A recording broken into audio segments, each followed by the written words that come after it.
But what I have discovered from talking to a lot of people who almost are like, they're like Neo in the Matrix when it comes to how they perform on social media. A universal truth is that they will always say that is because you're seeing the successes, and below the successes, there are, for every one success, there's 9 failures. There's no one who just innately gets it. I don't think. I think everyone has posts that kind of flop. Everyone has, you know, things where they are convinced it's going to be really brilliant and it just hasn't worked out. And the flip side of that coin is everyone has had moments where they're like, this is the post that's successful? Really? And so I think that element of sort of not really truly understanding what's going to land in that big ocean of social media successfully at any point in time, I think that is a ubiquitous experience. Like no one ever truly, truly, truly knows. But the more you practice, it's like anything. The more you practice, the more you learn. And I know, again, another thing that all of these people say to me is that the more you fail, the more you learn, which I think is helpful because, as you said, it's very natural to feel frustrated when what you perceive is just all of these viral posts happening around you. But that's because they've gone viral. You don't see the huge underbelly of the iceberg of loads of things that haven't. So, yeah, I find that so refreshing over the course of these 3 seasons to hear that just so universally from everyone. Like, so don't worry, Stephen, everybody gets frustrated. Well, that's good to hear. Thank you very much. So in terms of, 3 seasons, a plethora of guests from a plethora of different brands and organizations and industries, what are sort of the learnings that you're gleaning from 3 seasons and sort of some key insights, or indeed some points that you would say were completely counterintuitive, but, once they told you, made complete sense? So I think, okay, that's a great question. And I feel I can answer it in lots of different ways. So I'll try and not waffle for about half an hour here. I think number one is understanding what you want to get out of social, because I think there are a lot of metrics. There's a lot of things you can track. There's a lot of things you can grow. There's a lot of things you can achieve. But if you go into social just trying to sort of achieve it all and boil the ocean, it's not going to be successful. You need to, from the start, have set yourself some really targeted goals. So whether it's you want follower growth, whether it's you want high levels of engagement, whether you want lots of people sharing your posts, whether you want to get picked up by media, whatever it might be, really refine that from the off. I think, as well, as I mentioned in the previous answer there, understanding that failure is part of the journey. And I think importantly with that, I don't think there's any human on earth who is happy when they fail at something.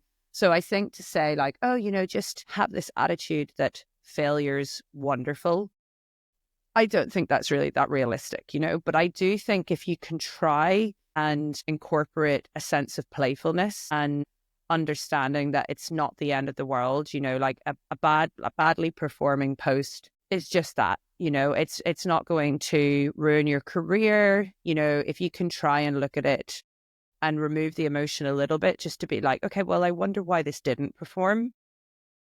And the other thing then, increasingly, and even, especially this season, I've heard it time and time again.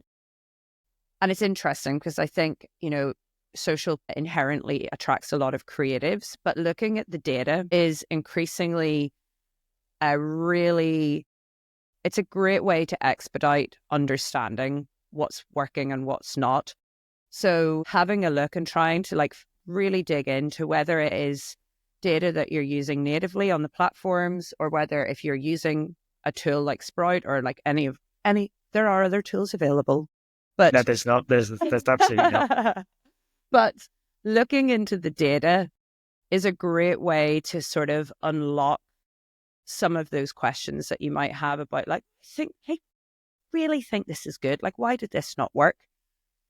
The other thing then, I think is understanding that realistically, social media is kind of like walking into a huge dinner party. or walking into a massive party, and there are lots of conversations happening, and it might feel like, the opportunity is there for you to pipe up in all of them, but that probably will make you look a little bit strange by doing so. And so when I, stepping away from that analogy for a second, when you think about like truly what is your brand voice, what makes sense for you, what is your brand comfortable with? Is your brand comfortable with having like a Ryanair approach where you're going to be cheeky and, possibly a little bit scathing, but, extremely humorous? Or, are you going to be more refined? Are you going to be like Architectural Digest, and how they engage with humor is in a very, very, very different manner, but, equally successful on both very different sides of the spectrum? Understanding how your brand or company or account wants to show up, I think is just so important. Because I do think, particularly with the Ryanair example, I think they sort of really, certainly in the UK and Ireland, really sort of blew a lot of competition out of the water with how that, they were like, wow, you are really and truly the kings of social media. Like, everyone's obsessed with this. But loads of people tried to copy, and loads of brands tried to copy in a way where sometimes it worked, sometimes a lot of the time it really didn't. And you would be like, oh, you can't just copy and paste another brand's personality. It's like, our own personalities as humans. So I think it's quite a self-reflective thing. But yeah, I think overarchingly, though, the number one thing is just experimentation, I think. So playfulness and experimentation, and trying to keep that attitude with what you're doing, because I think it helps keep frustration at bay. It helps keep your mind open to learning and changes. And I think, honestly, it'll help you stumble across the magic a lot easier.